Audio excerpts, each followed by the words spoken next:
of the we came, and to it we return. This is one of the last temperate rainforests in the world. Remote, primeval, and pulsing with life. If there's a paradise on Earth, this just might be it. The Alexander Archipelago of southern Alaska. And at the crest of the food chain is one of the most majestic creatures on the planet.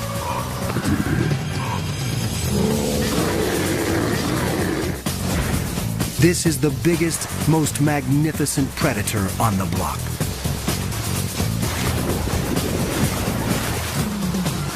But everywhere, its ancient haunts are under siege.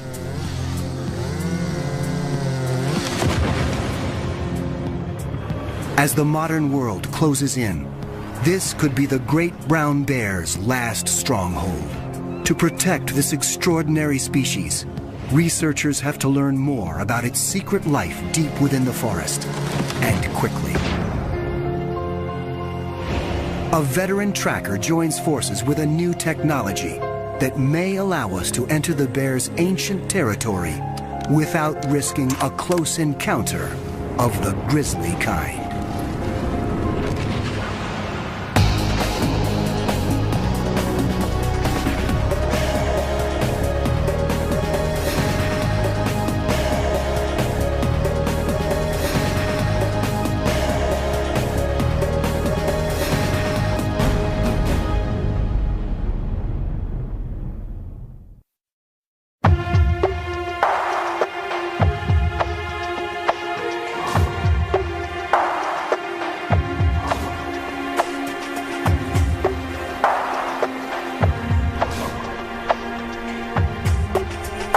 The Alexander Archipelago.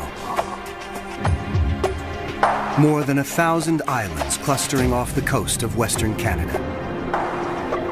Originally mountain summits, they are blanketed by dense, ancient woodlands. These are some of the last temperate rainforests on Earth. When most people think of rainforests, this is what they have in mind. Lush, wet, warm, a steaming jungle. This is the tropical rainforest. Young, leafy trees, a huge variety of wildlife.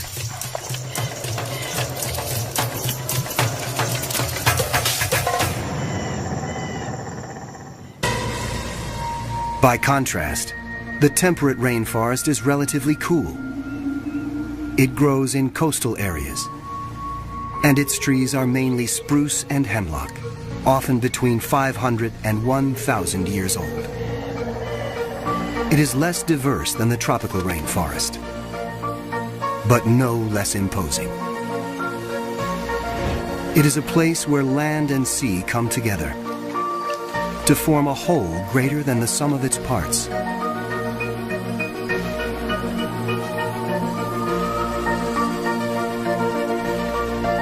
The islands have names like Chichagof, Admiralty, Baranof, Prince of Wales. Remote from urban centers, it is a world few humans have penetrated.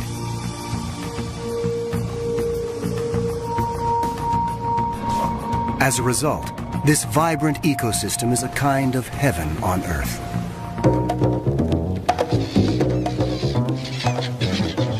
And the variety of wildlife here is astounding. The pristine rivers are alive with countless fish.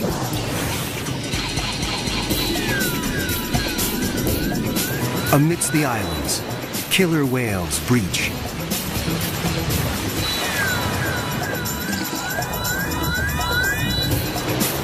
And humpbacks plunge.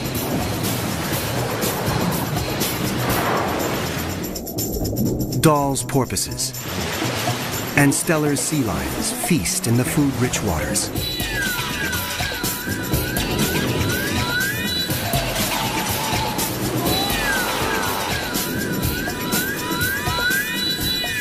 Sitka black-tailed deer make their home in these woodlands, always alert for natural enemies.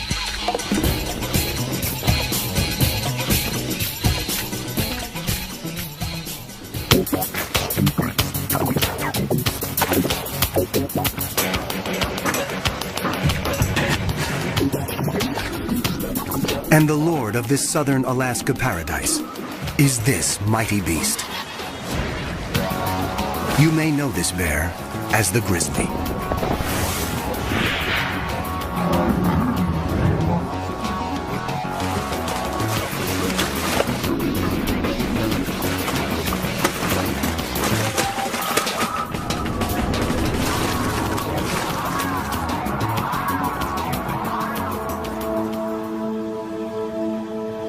Like the forests it roams, this bear is both majestic and mysterious. In North America, brown bears are often called grizzlies, though biologists reserve the term grizzly for inland brown bears and use brown for bears that live on the coast. Genetically, the two are identical. Whatever this bear is called, it is not a bear to be taken lightly. It can weigh more than half a ton and yet reach speeds of almost 40 miles per hour. The brown bear is arguably the world's largest land carnivore. You might think that honor goes to its cousin, the polar bear, but many scientists classify the polar bear as a marine mammal because it spends most of its life in the ocean or on sea ice. On land, the grizzly is king. It can rise up to 9 feet in height.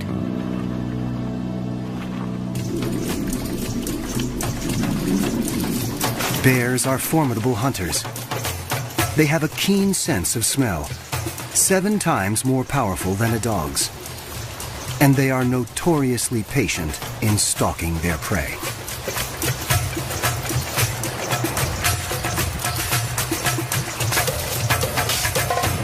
But the grizzly is also a fiercely private animal and usually avoids the company even of its own species. Any human trespassing on its space is asking for trouble. And that includes biologists who'd like to get close enough to learn more about this reclusive animal.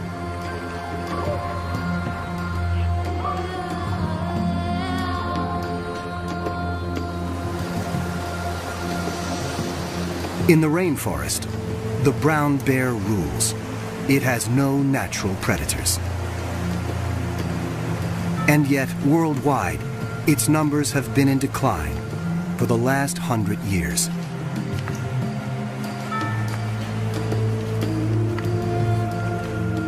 In the early 1900s, more than 100,000 brown bears roamed the western United States. Today, only about 1,000 remain. Across the planet, their range has been cut in half since 1900. In the Pyrenees, on the border between France and Spain, the brown bears were just hanging on. They were down to their last female. Recently, hunters shot her, thereby dooming this population of bears to extinction. Today, roughly 40,000 brown bears live in what might be their last stronghold, the state of Alaska. But every day, humans encroach a little more on their territory.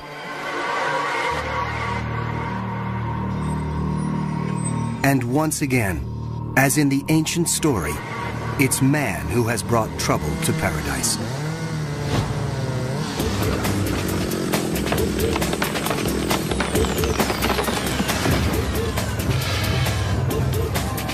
Consumers demand an immense amount of lumber each year to build homes, furniture, and other creature comforts. The inevitable result, forest clear-cutting and the roads built to carry out the trees.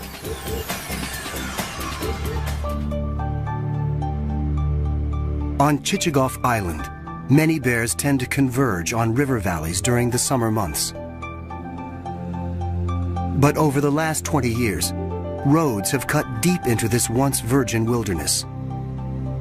And timber clear-cutting has turned some of the bears' summer stomping grounds into stump fields. As human activities extend further into the grizzly's ancient domain, humans and bears are meeting more and more often.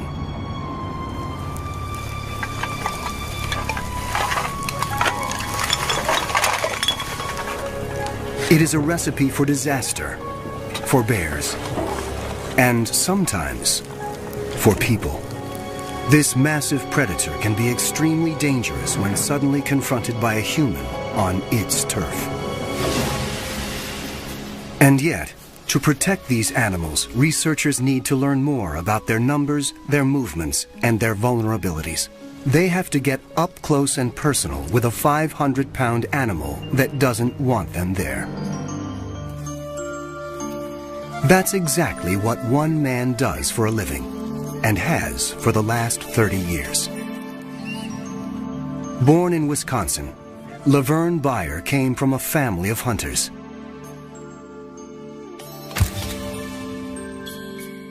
He arrived in Southeast Alaska in 1970 and fell in love with the wilderness. 3 years later, Laverne started working with the Alaska Fish and Game Department, tracking and capturing bears for government research. It was a job he was born to do. I've either lived with or worked with bears like my entire adult life, since I was 17 years old. And when I was 20 years old, then I had to shoot a bear in self-defense.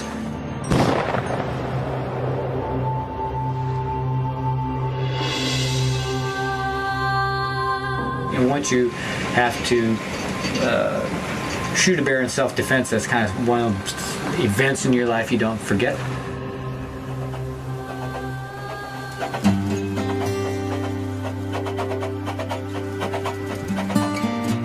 Over the years, Laverne has evolved from a trapper into a researcher himself. Largely self-taught, he works on the cutting edge of bear research technology here in Southeast Alaska.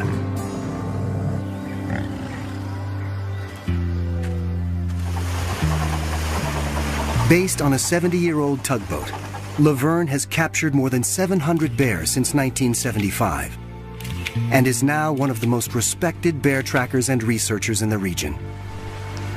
Someone who combines traditional tracking skills and the best that modern technology has to offer.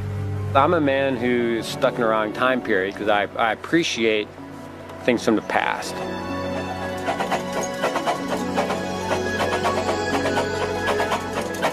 I definitely appreciate technology, and I guess it's somewhat like, too bad a person couldn't live in the past, but yet have some technology of the future. Technology of the present includes VHF and GPS radio tracking collars, which Laverne and his colleagues use to get a sense of the bear's movements. He wants to know how their range is changing over time in response to clear cutting and road construction. Before you can attach a radio collar, though, you have to capture the bear. Laverne and his Fish and Game colleagues have been studying Chichagof Island bears since 1989. Jack Whitman is part of that team.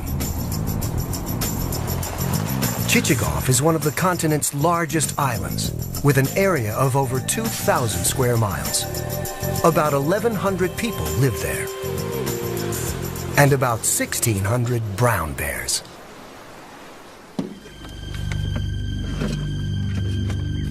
As they prepare for their research expedition into the brown bear's domain, they're all too aware of how alert they have to be.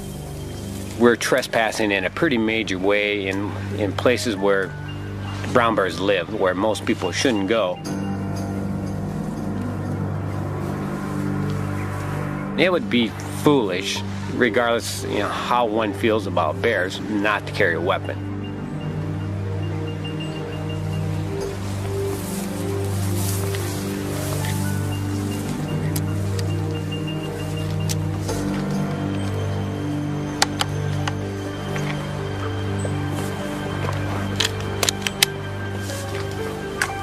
An ancient trail leads into the world of the bear.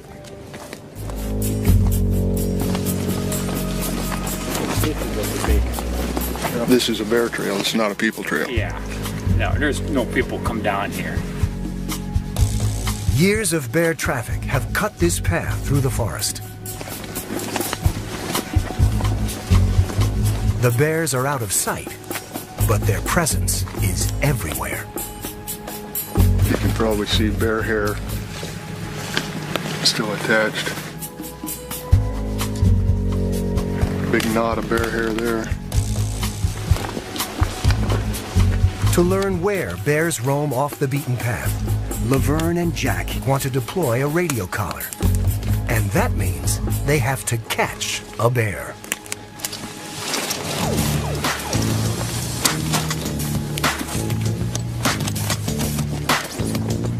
The art of snaring a bear without injuring it is a delicate one.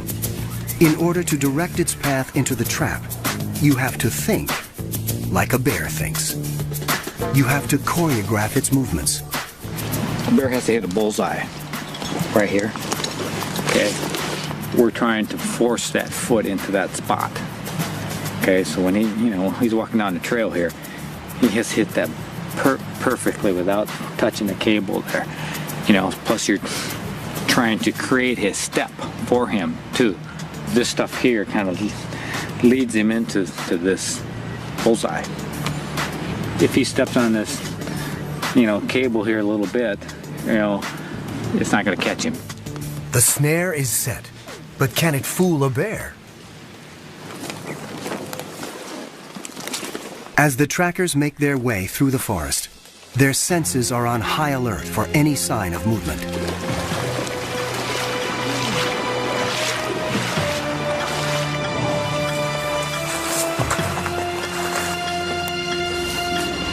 One of their snares has been triggered, but it didn't catch a bear.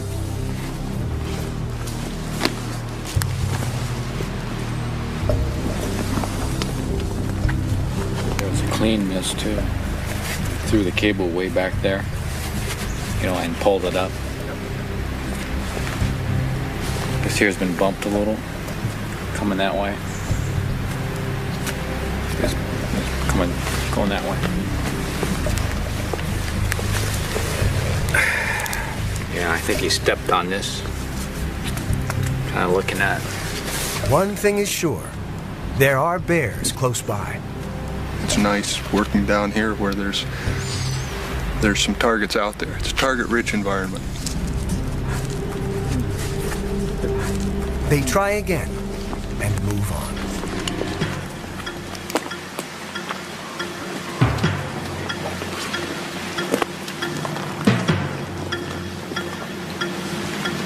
Finally, after hours of tracking bear sign and checking traps, Laverne spots a grizzly in the river near where they've set a snare. It could be headed toward the trap. Now the key is staying silent, motionless, and downwind. They pick out motion, so you move slow, and deliberate, and if preferably you move when they're not looking at you.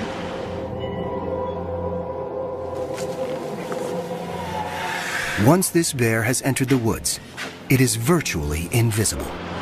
Trying to determine whether the bear knows if we're here or not by the wind. The wind's kind of going right towards it. After nearly 30 minutes, Laverne and Jack hear signs that the bear's been caught. But how firmly the snare has grabbed its foot is unclear. At this point, it's kind of, how is this all going to play out? There's other things that are going to happen here to determine whether it's a good capture, a bad capture, an ugly capture. A tranquilizer dart is the most gentle way to put a bear to sleep, so they can attach the radio collar and do their research. For now, the animal seems relatively calm. Once the bear definitely discovers that we're here, it could be a different story.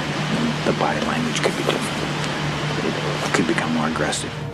These woodsmen are skilled at keeping their bear encounters from turning violent. Still, they never enter the forest unarmed. Regardless of the size of the bear, they're capable of injuring and killing people. So it's just prudent to carry a weapon, and in hopes you don't have to use it.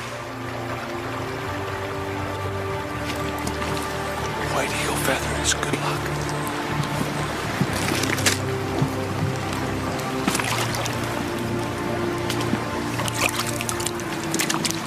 To make sure he places the dart accurately, Jack has to get within 10 yards of a 500-pound and now very aggravated bear.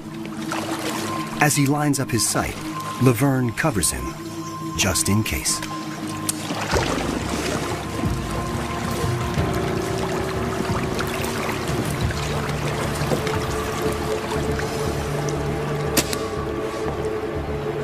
When the bear shifts its position, they can see just how tenuous the snare's grip is.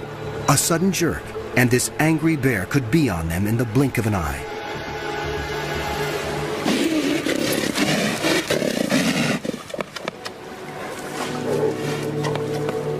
Luckily, the tranquilizer is already taking effect.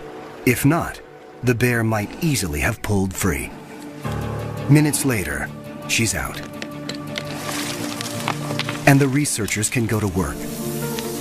But Laverne and Jack know that another bear could be watching them.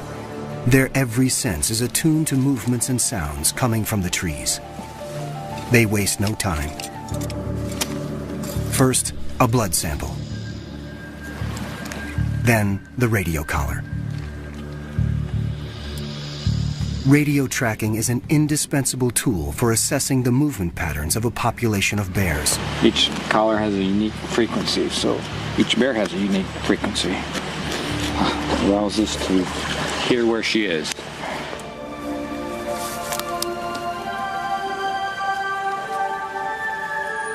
Today, the forest has let them in. It remains to be seen if it will let them leave.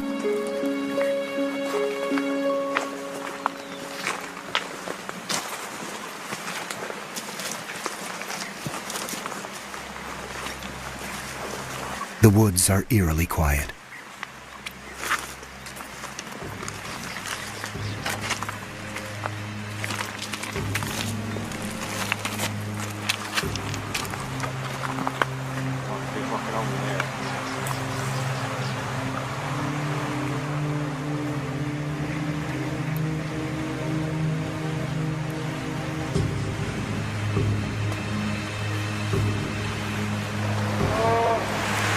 Hear something? Yep, right there. I think I hear a growl. Suddenly, they realize they're being watched.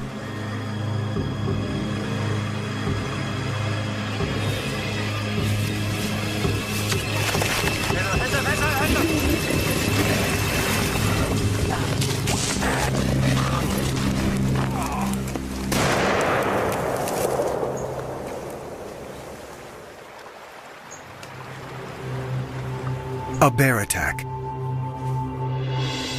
Laverne had no choice but to shoot.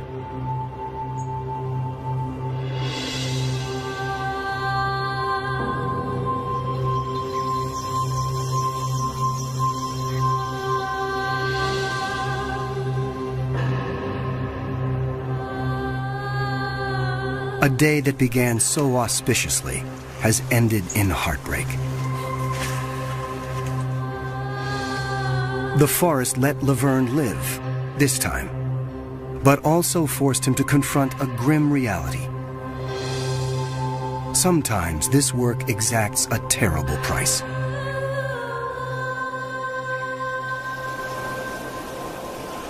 The attack has left Laverne with more than just emotional scars.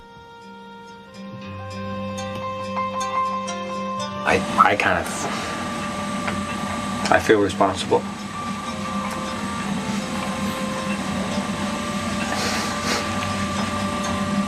You know, I did not want to pull that trigger. I did not want to kill her. You know, it was like shooting a friend.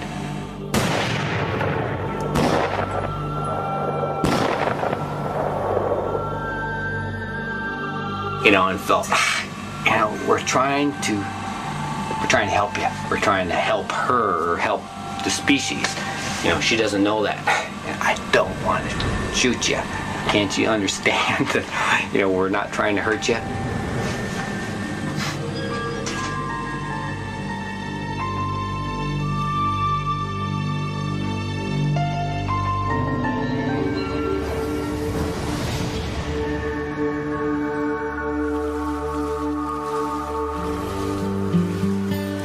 Brown bears are normally solitary creatures.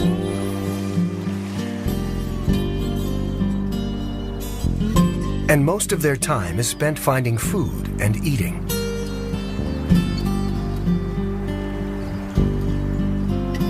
This is especially important for mother bears. These twins were born during winter.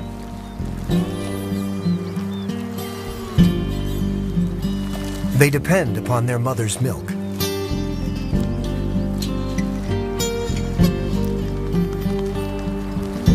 She must find enough food to sustain herself and her family.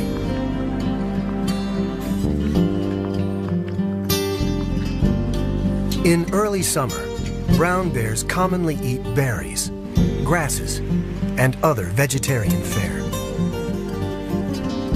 But each year around July, their diet dramatically changes. And it all begins here. Enfolding the islands of southeast Alaska are the rich waters of the Inside Passage. The passage is home to some of the most spectacular animals on the planet.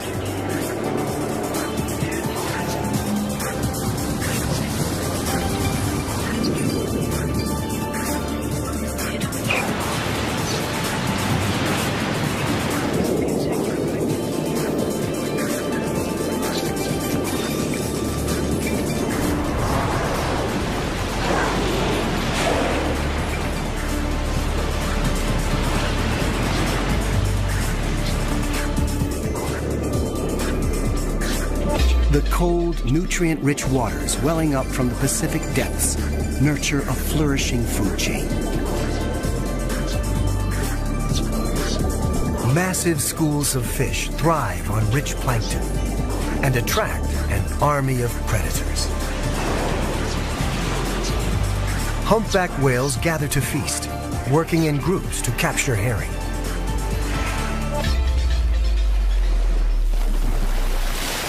Dall's porpoises rely on speed to catch their prey. But sometimes they are not fast enough to escape this mighty hunter.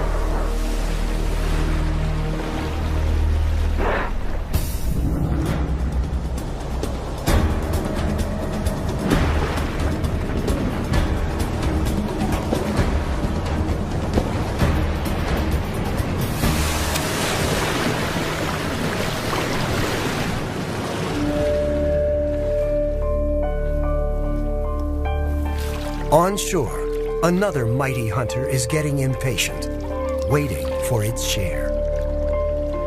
For in a coastal rainforest, the worlds of sea and land are intimately connected. And the ocean's emissary to the rainforest is this remarkable pilgrim, the salmon.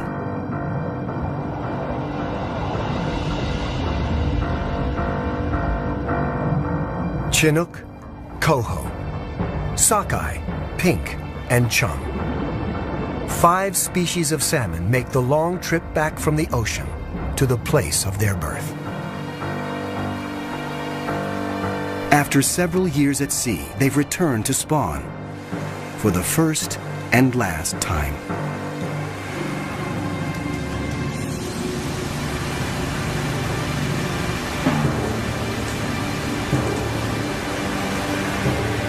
These weary travelers have overcome crushing odds to make it this far. Now, they're running on empty. But this is their only chance to breed. Doggedly, they push on.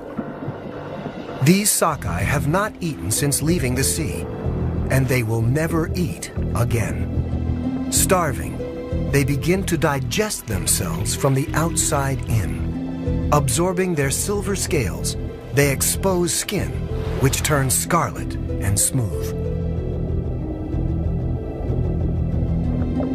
At the same time, the head turns green, and the male's snout takes a grotesque turn. Now, they're in full mating regalia. When they reach the spawning grounds, a female thrashes out a nest.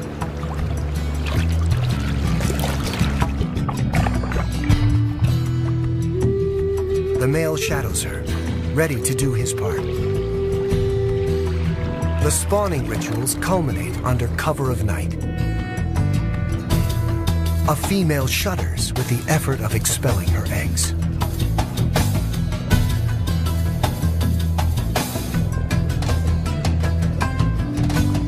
Her mate shudders in reply, fertilizing them with a smoky stream of milt.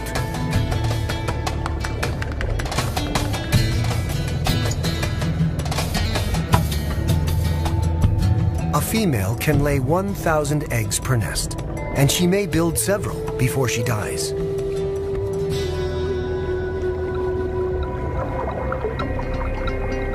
But it's only a few that make it this far. Most will perish long before then from marine predators or sheer exhaustion. Or we'll have to run a gauntlet of hungry bears who have been waiting months for just this moment.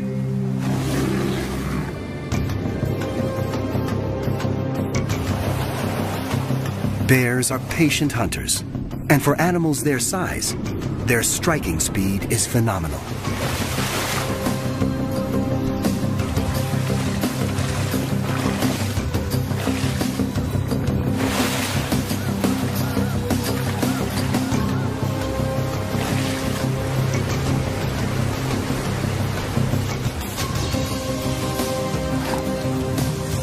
This is a time of feasting for leaner days ahead. Often the bears don't even bother with the salmon meat. They're after the fattier and more nutritious parts, the eggs, the brain, the skin. Recent studies suggest that the bears perform a vital service for the rainforest, transporting the nutrient-laden salmon from the river to the woods, where the fish decompose and fertilize the soil.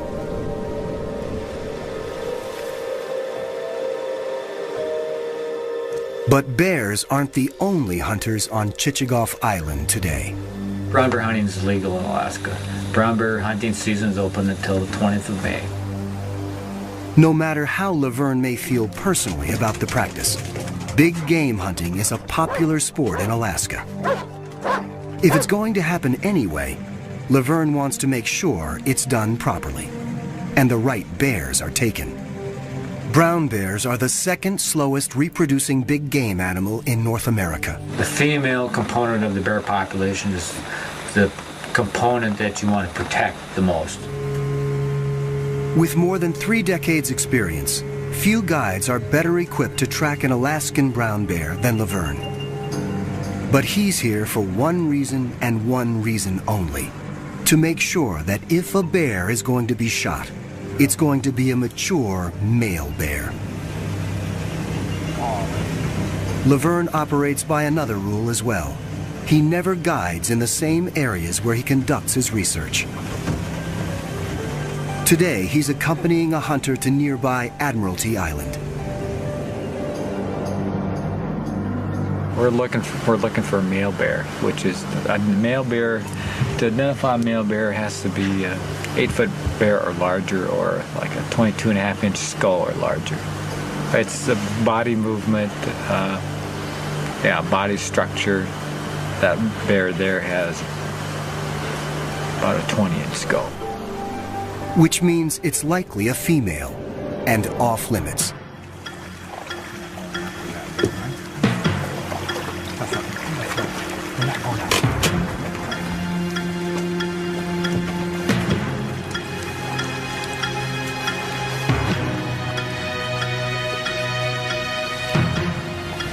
This bear too is a female.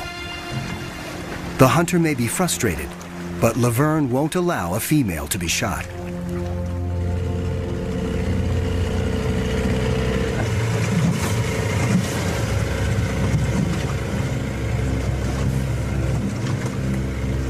saw a bear on the beach, and we're gonna go take a little closer look, see what it looks like.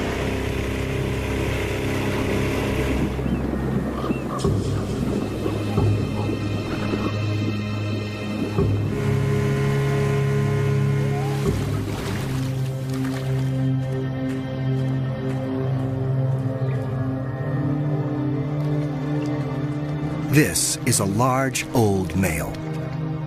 So Laverne gives the green light. The hunter lines up his scope. What an animal. My God. My God.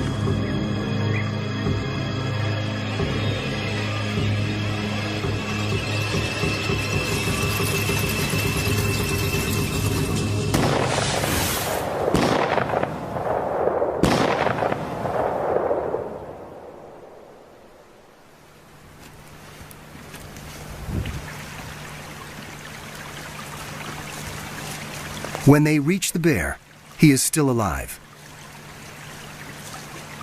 Laverne makes sure he is put out of his misery quickly. Get it over with.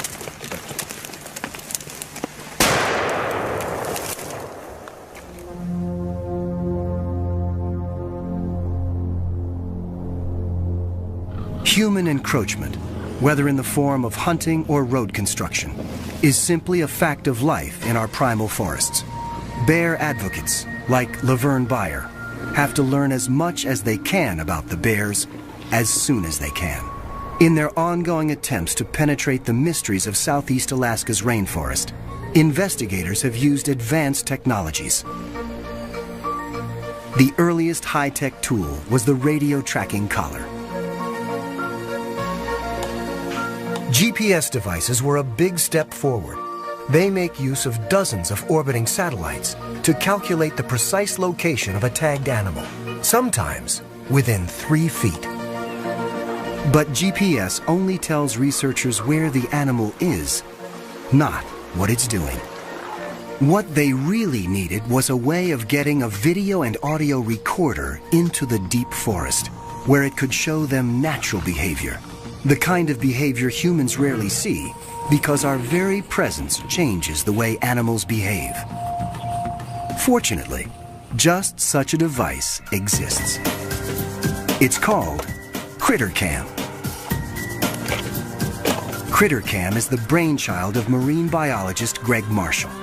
Its purpose is to show us the natural world from the animal's point of view. Over the last 15 years, CritterCam has gathered remarkable video, audio, and environmental data from a wide array of creatures. From great white sharks and blue whales, to emperor penguins and leatherback sea turtles. For the first time, we are able to see what the creature sees and enter its world without conditioning its natural behavior.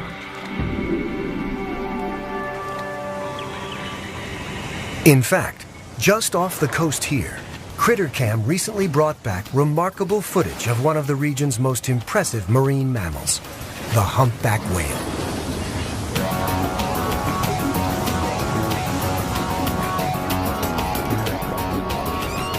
CritterCam revealed how humpbacks hunt together beneath the surface. Some whales herd the fish. One blows a ring of bubbles. One calls to scare the fish into the bubble net.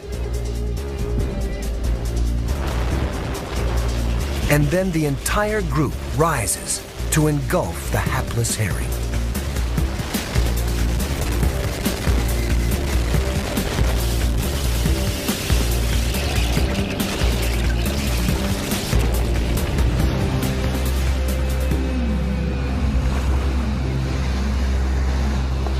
For For the first time, scientists could penetrate the murky waters and watch the whale's behavior.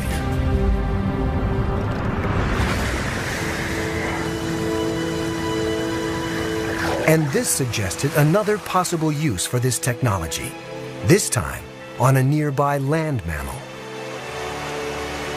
Because as experienced a tracker as Laverne is, he's never been able to watch brown bears in the thick of the forest. The GPS has been used on wildlife here in the past few years. Well, the next step for scientists is critter cam technology, seeing visually the wildlife's viewpoint. After years of success using critter cam to study sea life, Marshall and his team have developed a critter cam for land animals. This terrestrial version presents challenges the underwater device never had to face. For one thing, since audio and video signals don't travel through water, all data is recorded to an onboard tape, which is automatically released after 6 hours. There's no transmission with marine critter cam, so interference isn't an issue. But a rainforest is something else entirely. It's an interference machine. So engineer Dave Rash and his colleagues have put in thousands of hours making sure terrestrial critter cam was up to the job. Every element of the device had to be tested and retested, and then retested again. But it will all be worth it if critter cam brings back information that can help researchers protect the species. Still, lab testing only gets you part way. The critter cam team needed to find out how it performed on a live animal before they got into the field with a wild grizzly. How you doing? This is Damascus, the grizzly bear. He's about a 5-year-old guy. Lay down, lay down. Be a good boy. Look at that thing. Look at that thing. What do you think of that?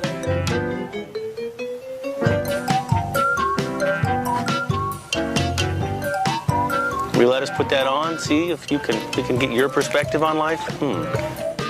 Feed me, and I'm yours.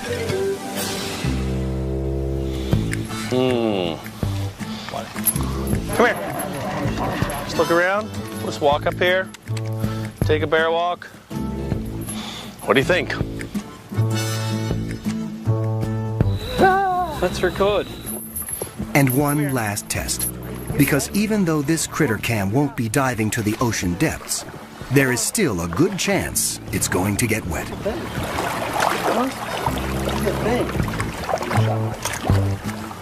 boy, huh? You want to swim a little? You want to see a little swimming?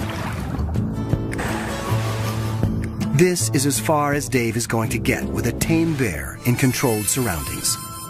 It's time to head north.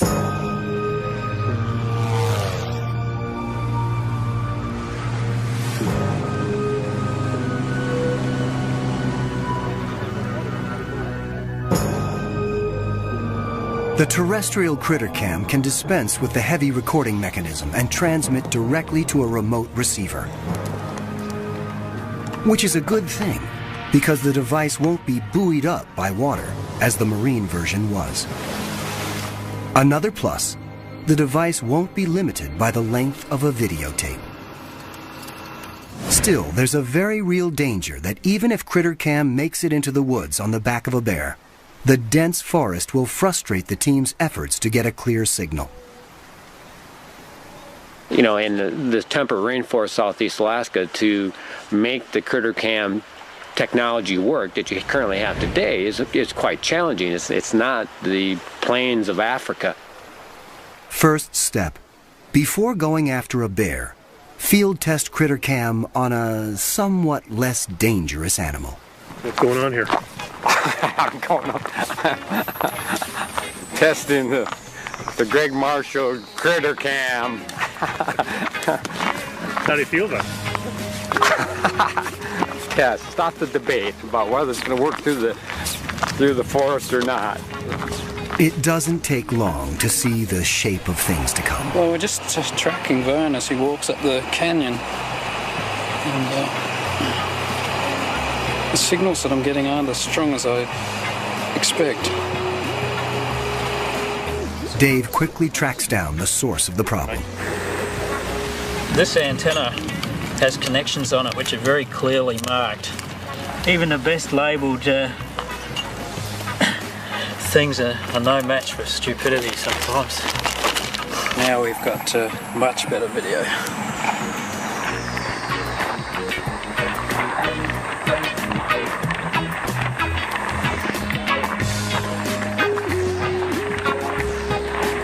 Check it out. Hey, there's somebody holding an antenna.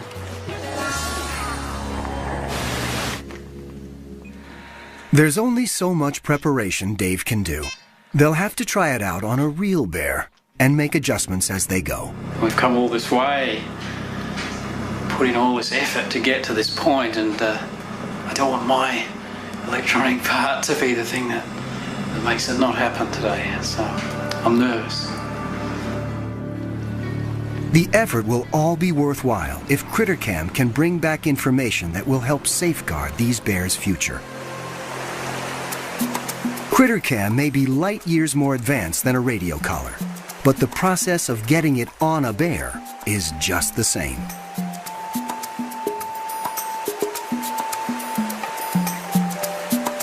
You carefully check various snare locations to see if a bear has been caught. The morning wears on, and only empty or sprung traps are found. Finally, a snare with a bear. It's a small bear, a juvenile, but it will do just as well as a large one for the lightweight CritterCam. Another bear could be nearby, so everyone keeps their eyes and ears open.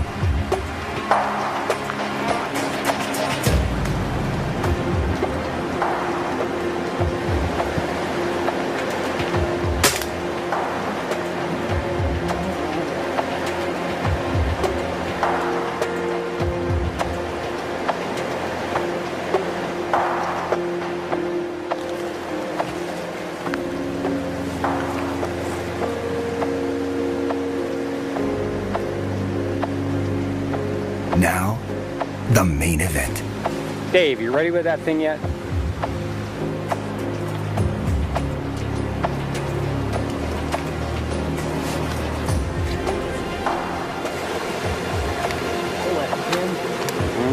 That can be locked then? Yeah, once that She's on. Till you hit the button, huh? Can you push that little thing in there? The device is locked in place and set to transmit. Time to wake up the bear.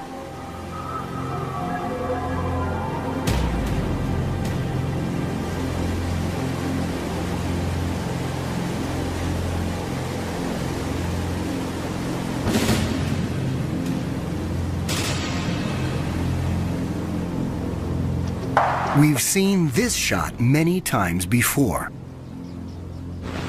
but we've never seen anything quite like this. She doesn't seem to mind the CritterCam around her neck at all. The bear is groggy, but she knows enough to head straight into the woods.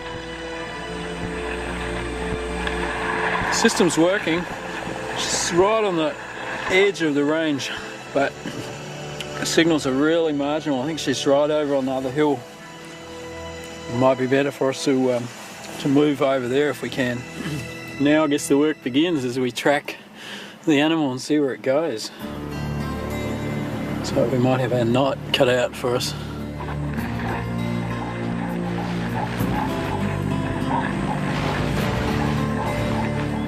As morning becomes afternoon, the team follows the CritterCam signal to stay within range.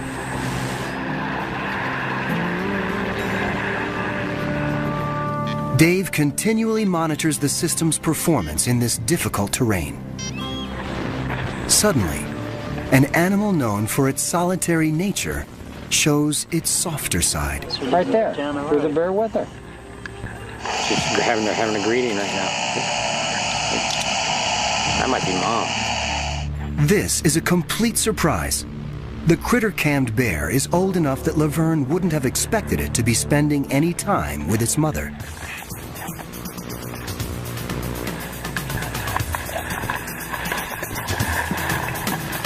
As the video starts to flow more clearly, they see some of the most intimate pictures ever captured of bear life in the depths of the forest.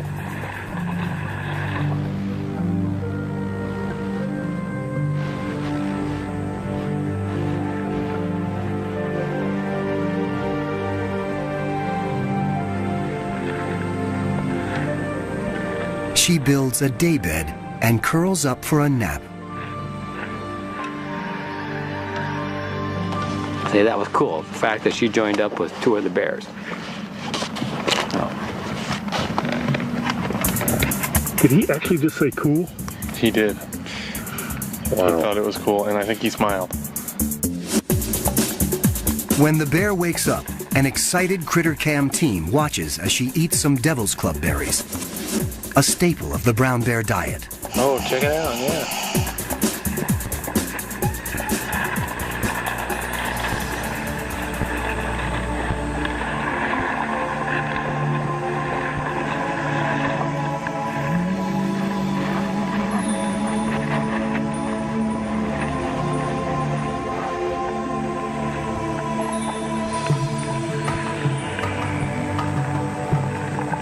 Then she appears to eat a toad, not something her species is known to consume very often.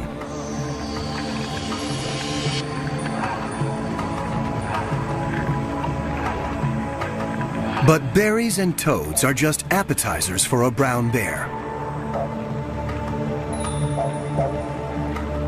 Soon the bears head to the stream for the entree.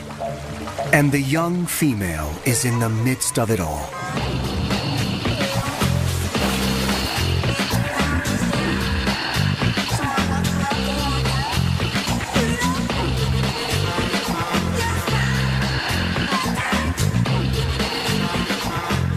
That's pretty good right there.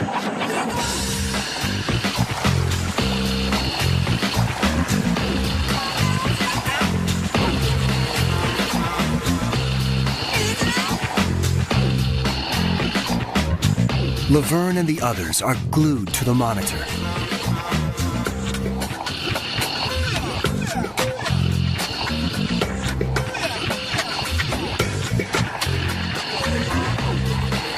It's been a remarkable day.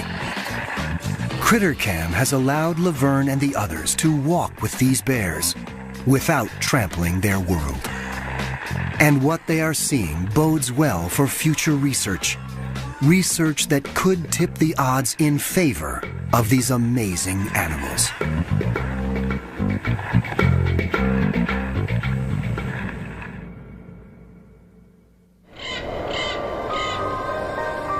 It took thousands of years to create the rainforests of Alaska's Alexander Archipelago.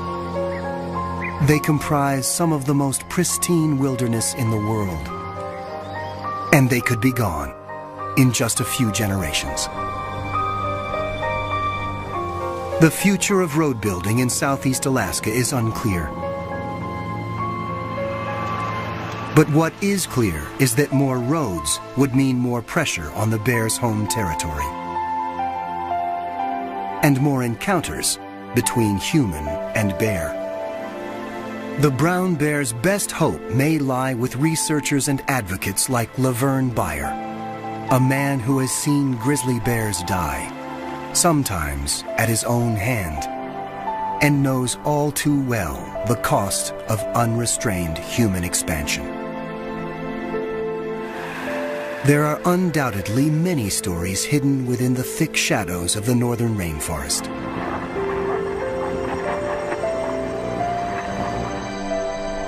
For now, though, it has surrendered only some of them.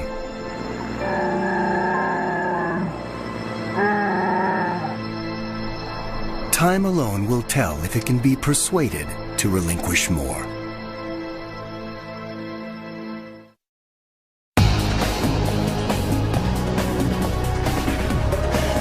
To purchase Bear Island on DVD, call 1-800-PLAY-PBS.